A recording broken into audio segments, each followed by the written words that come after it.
So these are the 3 awesome items I found at Goodwill to transform and inspire you for this contest. Now, awesome might seem like a big word for this patio chair. I definitely walked by it my first time in Goodwill and didn't actually think twice of it, but then I saw the 99-cent price tag. And honestly, for 99 cents, you can't beat this chair. So when looking at it closer, I actually saw these kind of cool diagonal line details on the side, and it was my inspiration for what I'm gonna do to this piece. So let's get started. So anytime that I'm working on a piece of furniture, I always make sure to have this around because it helps to take off the goo from price tags and or marker stains, scuffs, anything that might have built up on a piece of furniture over time. So, and you wanna make sure that the surface is really clean before you start to transform it accordingly. The next step is to actually cut these straps, and once they're cut, there's no going back. So I'm confident that this is gonna work, but I'm sure that this is gonna be a multi-part process. Sometimes when doing a transformation with a Goodwill piece of furniture, a lot of it is luck and guess. You can have a concept and have hope that one of the items might work, but if it doesn't, you always have to be able to be flexible and figure out what you can do instead. So as I cut this off, let's figure out whether or not I'm gonna be able to use these bolts as a replica. Fortunately, my nifty bolt came off, and this is definitely a DIY fail at the moment. However, I will recover, and we will still make this chair awesome. So what I'm gonna see is, even though I've cut the plastic straps away, I'm gonna see if I can get these bolts out and actually reposition them back into the chair to continue using them as anchors. I might have to glue them inside because I think before it was just the tension that was actually keeping them together. But one way or the other, if not, at least there's still the holes there that I might be able to do a screw or something else instead to really secure the new straps that will be transforming this chair.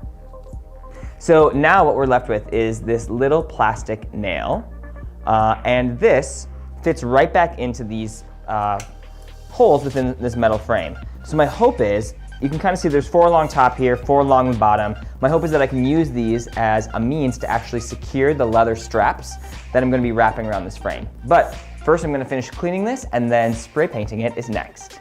So now that this frame is cleaned, we've removed the back straps, I'm gonna get started on painting it. So one of my favorite paints to use is Rust-Oleum because it's a painter and primer in one. So it works on plastic, it works on wood, it works on metal. I'm definitely reading this right off the can so you know it's true.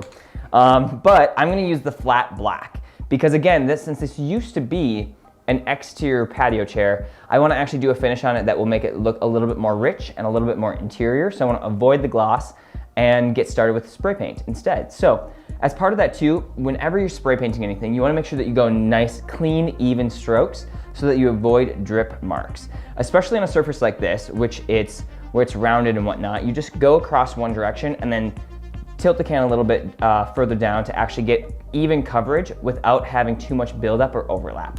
So here we go, and let's get started.